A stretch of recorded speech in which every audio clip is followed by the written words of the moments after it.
What I'm about to write, I don't expect you to believe me. Hell, I can barely believe it myself. It's a hard thing for me to do, you know, writing these things down. Nevertheless, I feel that it should be written. I'll be dead by tomorrow, taken by the gallows. But for today, I feel that it's important to get this down on paper.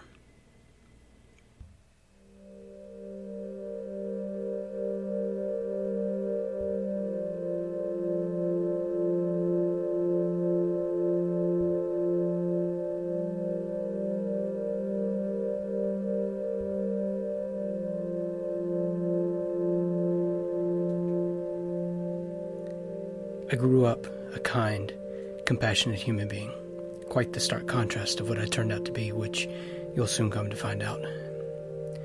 I tended to seek out the affection of my pets, which my parents happily gifted to me to take care of. I loved them. Oh man. I loved to feed and pet them and play with them. Yeah, you know, they say it's the simple things in life that can provide a man with the greatest of pleasures. And they were right. There's just something about seeing the unselfish love that an animal has for you. Anyone who's had a dog before knows exactly what I'm talking about. And I carried this compassion for animals all the way through to adulthood. At a young age, I met and married a young lady who shared the same interest for animals as I did. She wasted no time procuring pets for us to take care of after moving into our home together. We had many birds, several fish, a very loving dog, a few rabbits, and a small monkey. Yeah, a monkey. It was quite the pet to have, I must say. But of all the animals we brought into our home, there was only one that I seemed to be drawn to: a cat.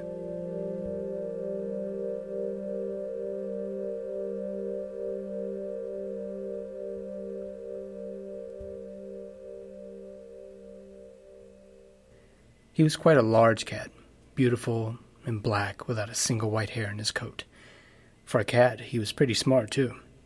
And on that note, my wife, who honestly, she wasn't a superstitious woman, but she would constantly refer to that old superstition that states that all black cats are witches in disguise. Again, she was quite the skeptical woman, so each time she mentioned it, she would follow it up with a hearty laugh. We named the cat Pluto, and even though it was our cat, I alone fed him, cleaned him, played with him, and so on. Everywhere I went in the house, Pluto followed. There were times I can remember trying to walk out the front door, and there was Pluto trying to push himself past the door to follow me outside. It's pretty funny to think about now, especially after...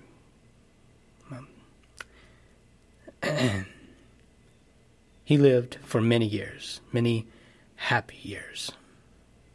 That is until I took a liking to gin. How enraptured I became in that drink. I'm shaking my head in shame as I write this now. It's hard for me to keep writing it, but I gotta get these things down on paper today. There will be no opportunity for me to stop and collect my thoughts. There will be no tomorrow for me. My entire personality changed gradually the deeper and deeper I fell into the alcohol. I grew more moody, more irritable, more angry. And angry at what, you may ask? Well, that's just the nature of that dreadful disease of drunkenness. And my wife, my dear wife, I began to curse at her, using language I had only ever used against enemies. And then I began to beat her, brutally at times. And our pets, well, they weren't immune to my ill temper either.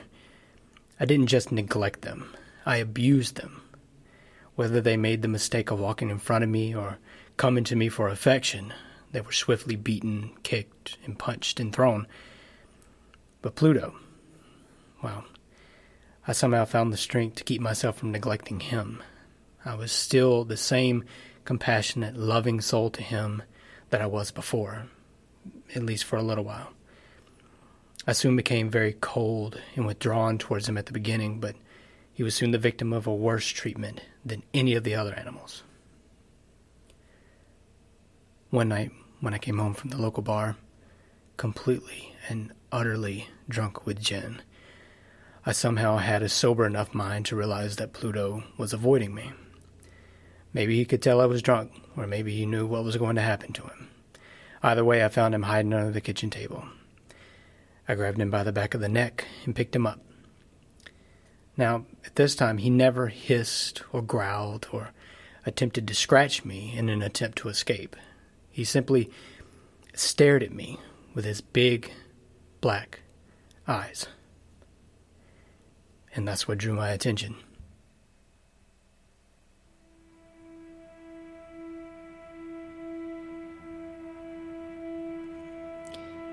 I gritted my teeth at him and screamed at him for being an ungrateful beast, to which he then decided he needed to escape.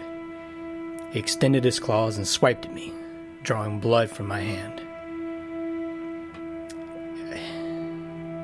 It was at that moment that I felt as though my soul had fled from my body for its own safety, and in its place, a demon took hold of me.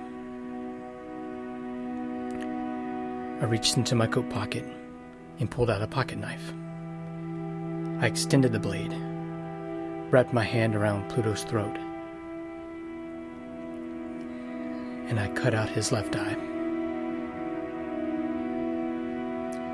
I'm sickened now, even recalling this memory. I feel as though I'm about to vomit.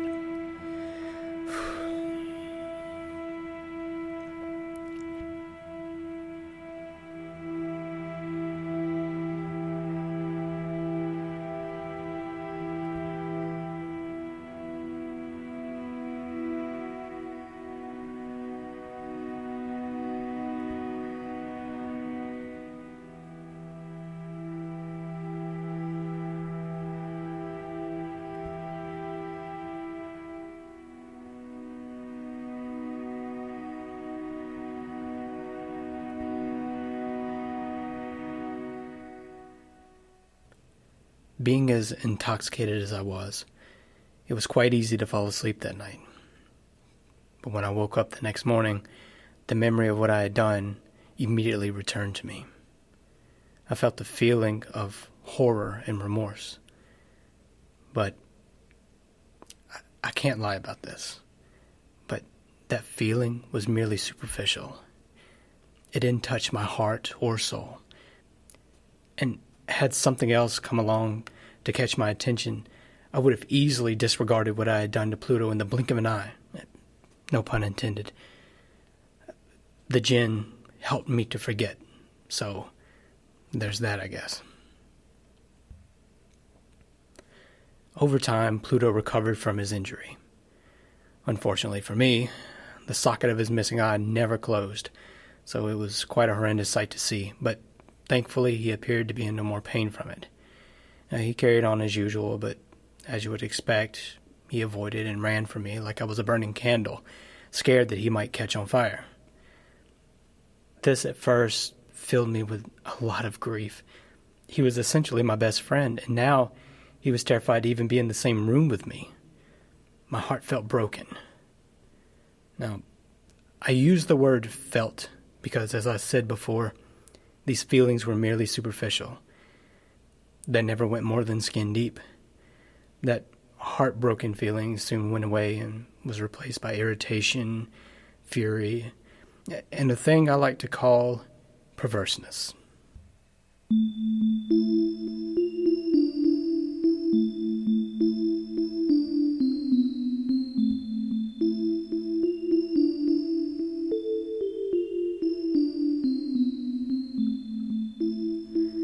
Now let me bore you for a moment with what this perverse feeling was, or is, should I say. Morality is repelled by it. Compassion is completely absent in the presence of it. It is a dark and empty pit of evil that once you've fallen in, there is no escaping. But do not be fooled to think that anyone other than a demon could possibly possess the spirit of perverseness. It is yet another impulse of human nature. Primitive and barbaric, sure, but a human reaction nonetheless. Who can say that they have never found themselves doing an evil or stupid thing simply because they shouldn't do it? Is it not in our very nature to do that thing which is against the law and order simply because? Should we not feel compelled to commit wrong for wrong's sake? It is this perverseness that took over my soul just so it could destroy itself. Such is the price for our cognitive ability.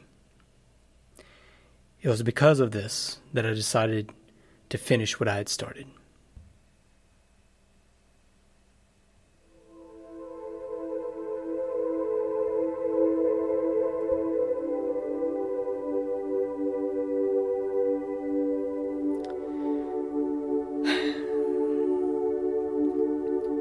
Early one morning, I grabbed Pluto, slipped a noose around his neck, and hung him from the limb of a tree in our backyard. Now, believe me or not, after everything I've already told you, but I did this with tears pouring down my cheeks. It was because Pluto loved me unconditionally that I hung him. It was because he had never done anything wrong to me. This is the manifestation of perverseness. I did it because I knew it was a sin, one that would put me on the fast track to hell.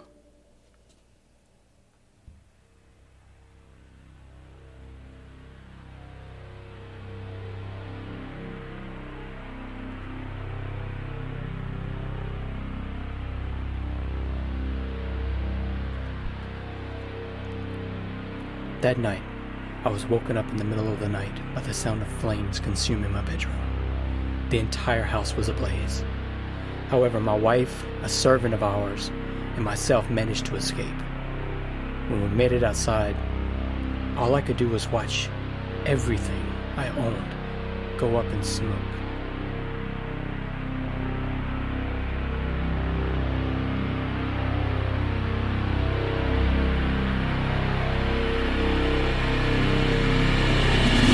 Just like that, it was all gone. I was destroyed, both inside and out.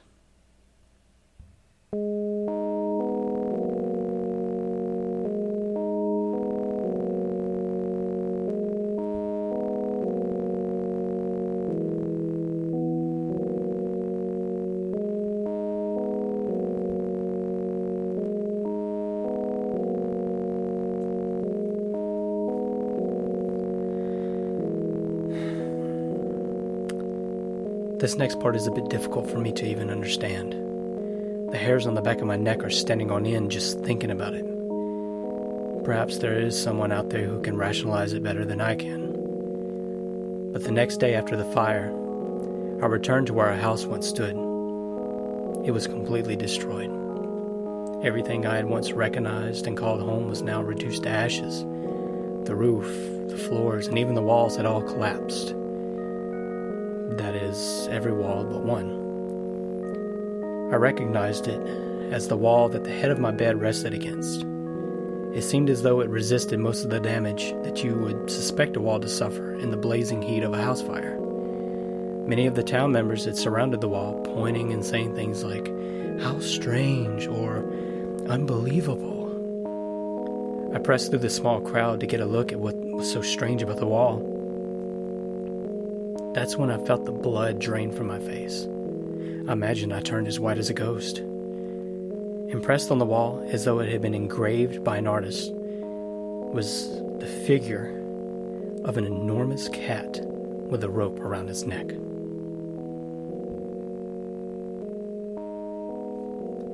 I was truly petrified as I stood frozen in place with my wide, terror-stricken eyes glued firmly to the image on the wall. After a few moments, I began to rationalize it. Maybe when the fire had begun, the yard must have been filled with onlookers, of course, one of whom must have cut Pluto from the tree and threw him inside the house. Maybe the chemical reaction, along with the intense heat of the flames, somehow caused this image to appear. I mean, I'm no scientist, nor have I ever claimed to be one, but there must be a more rational explanation to this other than... Well, I mean, you know.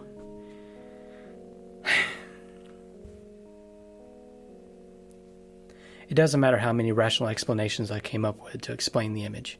It didn't stop me from thinking that perhaps this was caused by a ghost, or perhaps the ghost of... And again, I began to feel that feeling of remorse that was all too often familiar to me by then. But of course, again, it never made a lasting impression on me. If I could say that I regretted anything, it would be for the loss of the animal and nothing more. From bar to bar, I set out looking for a replacement as I sat night after night, indulging my desire for gin.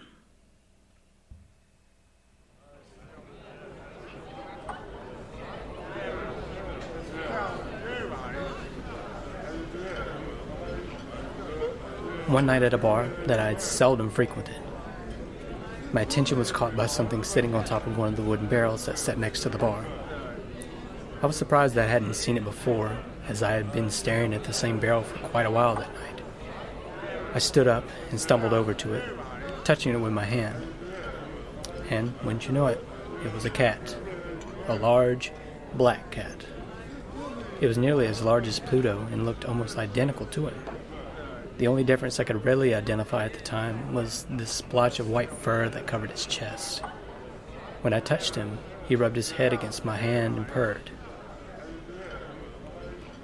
I had to have this animal, and so I turned to the man behind the bar and offered to pay him anything for it. The man simply shrugged and said that he didn't own it. "It must be a stray that wandered in from the street," he said to me.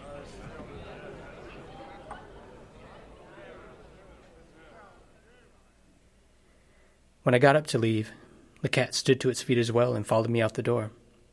I allowed him to accompany me the entire way home, and when I entered through the door, he made himself at home. And he instantly became a favorite of my wife, of course. As for me, I quickly began to hate the cat. Strange as it is, as this was the opposite of why I had allowed it to follow me home, even its love and fondness for me made me furious and full of rage. I avoided it wherever I went, probably due to the memory of what I had done to Pluto, which I'm sure also helped prevent me from abusing this cat as I did Pluto. Another factor that I'm absolutely positive contributed to my hatred of this cat was that when I brought him home that night, I saw that he was also missing his left eye. This defect did quite the opposite for my wife, who became more attached to it, as she felt it was very similar to Pluto. Yeah, she missed Pluto very much. Yeah. As much as I avoided the cat, it never missed an opportunity to follow me around the house. If I was sitting in a chair, it would sit beneath me or jump into my lap, purring and rubbing its head on my legs. If I was standing or walking, it would get in between my feet and nearly cause me to trip and fall. Or it would use its claws to clamber up the front of my body to my chest, waiting for me to hold it. How I wished I could have killed it with a single swing of my fist. But the memory of Pluto and what I had done to him prevented me. Another thing that prevented me from killing the animal where it stood was my fear of the animal. Now, this wasn't a fear of it hurting me. It was a house cat. The most it could do was scratch or bite me. There's no fear in a man of my size over something like that. No, the fear came from the appearance of the cat. More specifically, the white fur on its chest. My wife had pointed it out to me several times in the past, but on this particular day, she held the cat in her lap and traced the pattern of fur with her finger. At the bar that night when I first saw him, I must have been too drunk to fully make out the shape of the fur, but now it was fully visible. I'm trembling as I write this because I know what it meant for me. The image on the cat's fur was of the gallows. I felt the horror, the terror that only a man who had killed this beast's compatriot could feel when he understood that this beast had come to destroy his soul. A man who was created in the image of the Most High God was being toyed and played with by an animal. From that day on, I couldn't sleep. During the day, the cat would not allow me any privacy. During the night, I would be awoken by the hot breath and heavy weight of that thing sitting on my chest and breathing right into my face. Any resemblance of goodness within me disappeared. I began to hate everything and everyone. I yelled and screamed, my blood boiling at all hours of the day. My wife, however, God bless her soul, she was still the kind, warm-hearted woman that I had known and loved from the day I met her.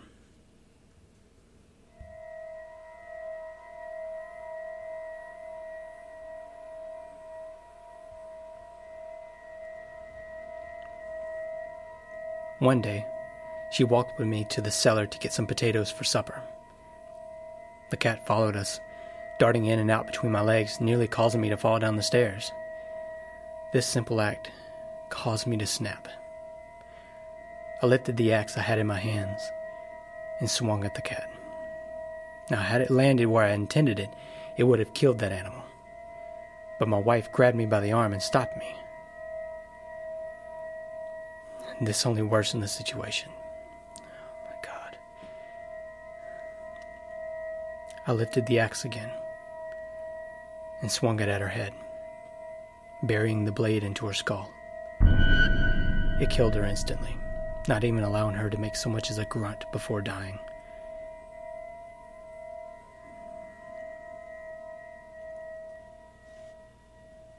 The deed was done. The most evil, the most vile thing that could ever be done had been done, and I had done it. Now, you would think that this would cause any man to go mad, but not me. I immediately began to think of how to dispose of her body. I knew it would be too big of a risk to try and take it out of the house, whether during the day or night. This was a different house in a different neighborhood. I didn't know when my neighbors would be awake or asleep. I thought about cutting her corpse up into tiny pieces and burning them in the fireplace, digging a grave in the cellar and burying her in it, throwing her body into the well in the yard, or packing it up in a box and having it taken away from the house with the rest of the mail. I finally landed on an idea. I would wall the corpse up in the cellar. The walls of the cellar were loosely laid. The dampness of the atmosphere below the house prevented the plaster from fully hardening. There was also a protrusion from the wall where a false chimney had been covered up by brick, so I knew I could easily conceal her body. I was able to pry the bricks away from where the chimney had been quite easily with a crowbar. I stuffed her body inside, replaced the bricks, using plaster to hold them together, and when I was done, an average man would not have been able to distinguish anything suspicious about that section of wall. It resembled the rest of the cellar. I picked up the crumbs of plaster and brick from the floor, straightened everything back up, and looked proudly at my work. I left the cellar and went looking for the cat that had caused me so much trouble. I knew I was going to kill it. It had to die after what had been done. But it was a very smart cat because it appeared to have hidden itself away from me. And that was fine with me, and so I left it alone for the time being.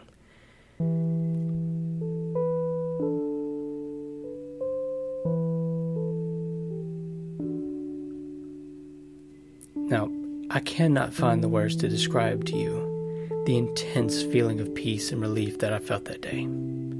I was free. I was finally able to sleep through the night as well because the cat didn't reappear to disturb me. It was sheer bliss. The next couple of days came and went just as easily. The cat still didn't show its face, and I was elated. I felt completely free of the burdens that I had bore for so long. Now, there were a few people asking some questions about the whereabouts of my wife, of course, and a few others that had actually gone around town searching for her. But I didn't have a care in the world. On the fourth day, there was a knock on my front door. It was a group of 3 police officers. I welcomed them inside when they asked if they could conduct a search of the house for my wife. I felt that I had concealed her body very well, so I had no reason to worry that they would find anything at all. I watched as they turned over every square inch of the house. They even went down to the cellar at least 3 or 4 times, but each time they returned to the main floor empty-handed. On the last time they went down to it, I accompanied them, still as sure that they would find nothing as I was when they first entered it. I was just as calm as a truly innocent man as I walked about helping the police search.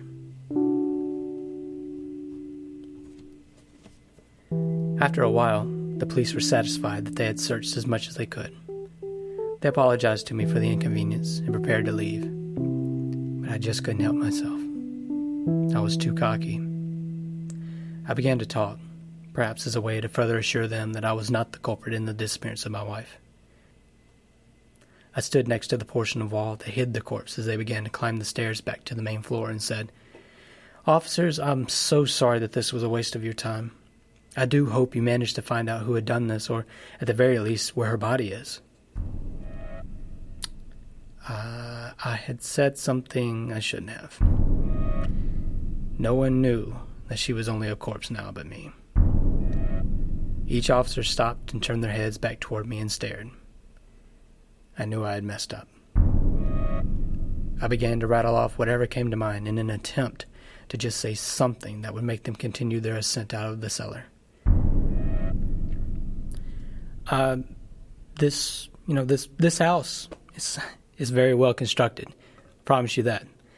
And these walls, officers, they're very solid. Now, I would be willing to bet anything that a master mason had to have been a part of this construction project. I banged against the portion of the wall that held the body of my wife with a stick that I had been holding in my hand. And that's when it was all over. Almost instantly, after I had set the stick back down, there was a sound, a screeching, chill-inducing noise that came from within the wall. It sounded like a wailing at first, but quickly grew into something more inhuman. It sounded as though it came from the depths of hell. I instantly fell backwards against the opposite wall, my jaw stretched open in terror as though I were about to scream myself. The officers stood motionless on the stairs for a moment, white-knuckled as they gripped the railing as though they were holding on for dear life, listening to that blood-curdling howling from the wall. In the next instant, they had jumped down to the cellar floor and began ripping away bricks from the wall where the sound had come. And then they stopped.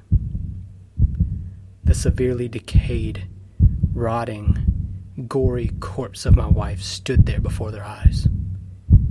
And standing on her head with its mouth fully agape was that hideous cat that had been the reason all of this unfolded. He had been the source of that demonic howling.